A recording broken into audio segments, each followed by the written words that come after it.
Niento Homoad, Archbishop of Ozamiz, Your Excellency, the Most Reverend Gilbert A. Garza, Archbishop of Lipa and President of the CBCP, Your Eminences, Your Excellencies, my brother bishops, priests of the Archdiocese of Ozamiz, distinguished leaders of government who are present with us this evening in the cathedral, and all of you faithful devotees of Our Lady, faithful devotees of the Virgen Sakota, the patroness and the protectress of the Archdiocese of Ozamiz.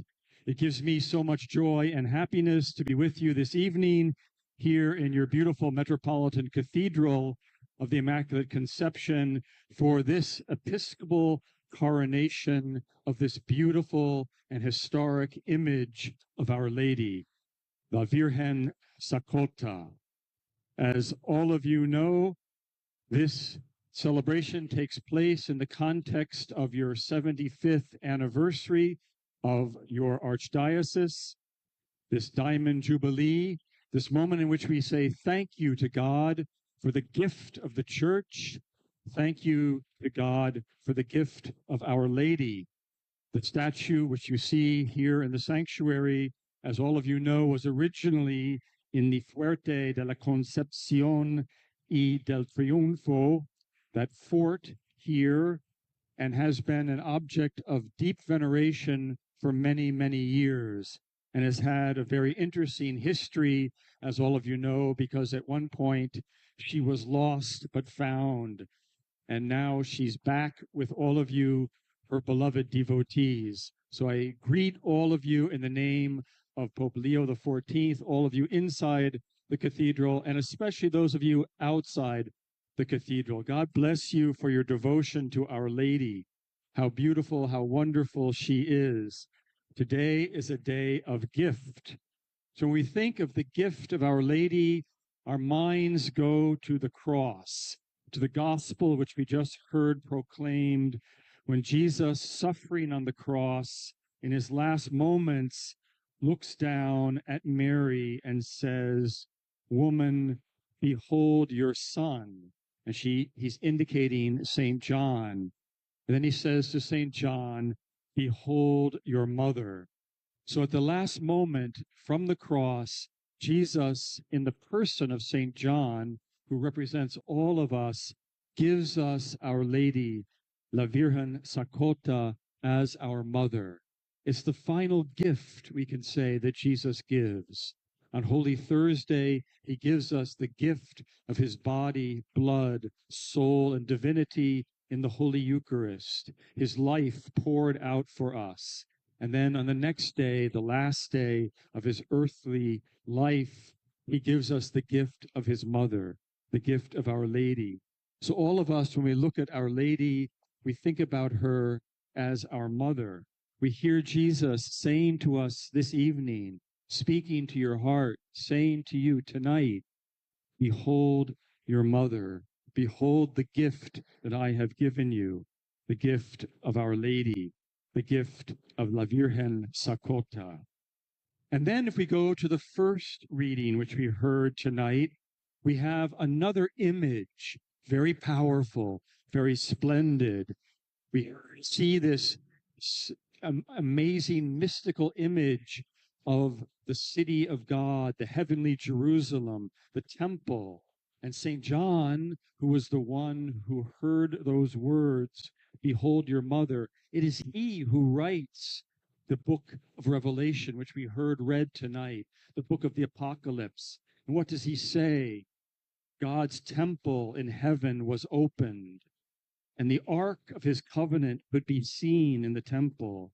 A great sign appeared in the heavens, a woman clothed with the sun, with the moon under her feet, and on her head a crown of 12 stars.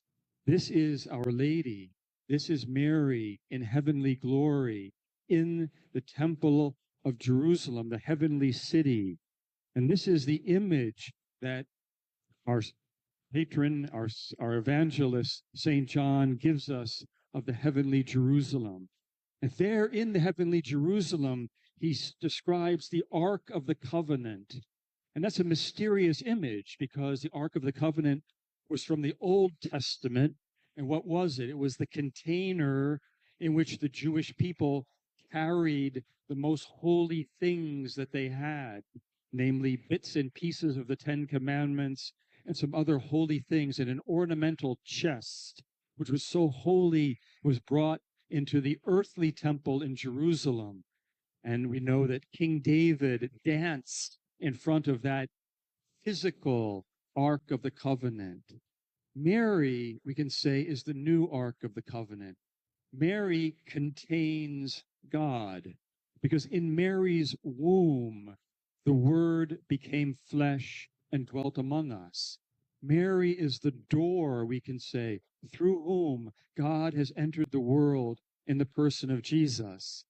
Mary is the one who carries God in her body. Mary is the mother of Jesus. And as we know, after receiving Jesus in her womb, she immediately goes in haste to her cousin Elizabeth.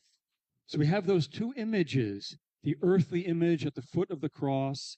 We see your beautiful crucifix here in the sanctuary, which reminds us and makes us think of the last moments of Christ on the cross. We have Our Lady. We have this heavenly vision of the Ark of the Covenant, this glorious woman. And Mary in heaven is also a gift for us because she continues her motherly intercession. She continues to pray for us. She continues to call us to lift up our hearts, as we will say in a few moments in Mass. Lift up your hearts. Look into the heavens. Contemplate the heavenly Jerusalem. But finally, when we think of the heavenly Jerusalem and the gift of Mary interceding for us, we also think of the earthly Jerusalem, the earthly city in which we live here and now. It is very interesting. Our Holy Father, Pope Leo XIV, has written his first encyclical. That's his first major document as Pope, which he, as all of you know, has entitled Magnifica Humanitas.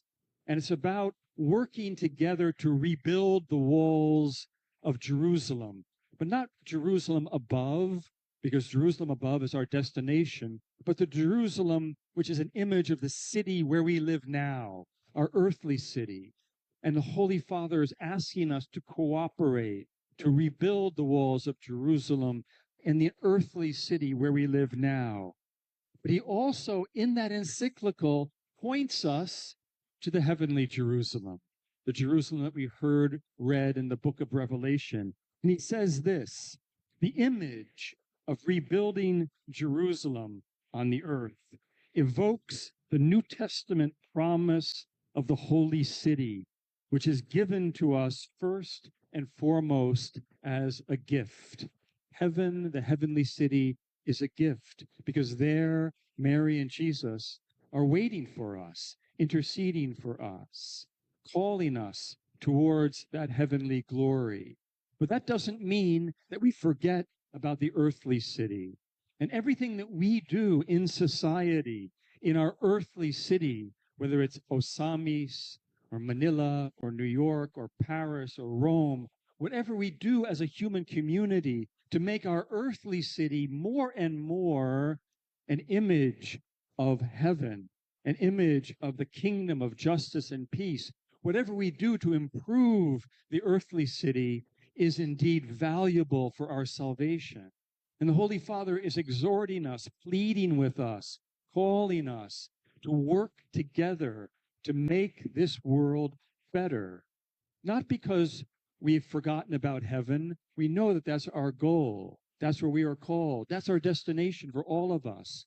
But here on earth, we need to create a society that more and more respects human rights, the right to life from conception in a mother's womb to natural death, human rights, a society that works to eliminate corruption and sin and crime and discrimination and all those things that weigh us down, that degrade our earthly Jerusalem. We need to work together, Holy Father is asking us, to build as much as possible a better society.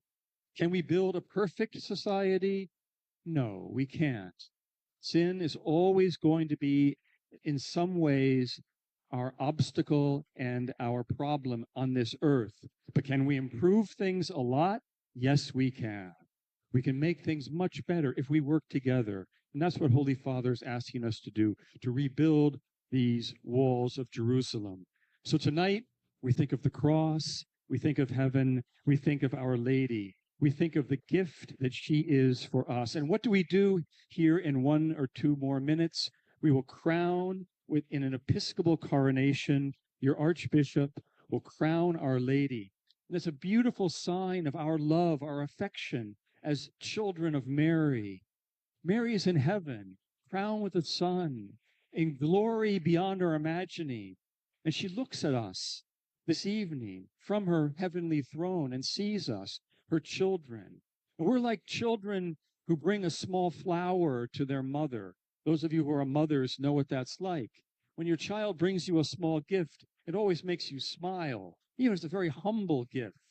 And with all the beautiful coronation that we are engaged in tonight, from the perspective of heaven, it's very simple, because heaven is glorious beyond all our imagining.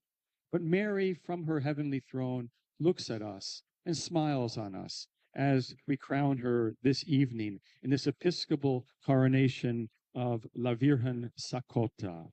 So you can tell for me, as the Apostolic Nuncio, having come this morning from the Nunciature in Manila with 2 of my associates, Monsignor Giuseppe Trentadue, Monsignor Guilherme de Melo Sanchez, we came here to be with you, to join all the bishops of the Philippines in this amazing and historic episcopal coronation.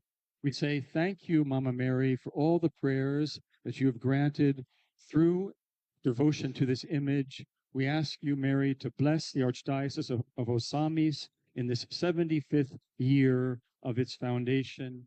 And we ask Our Lady to bring us always closer to Jesus, to make us hear the words of Jesus when Jesus speaks to us tonight, saying, "Behold your mother."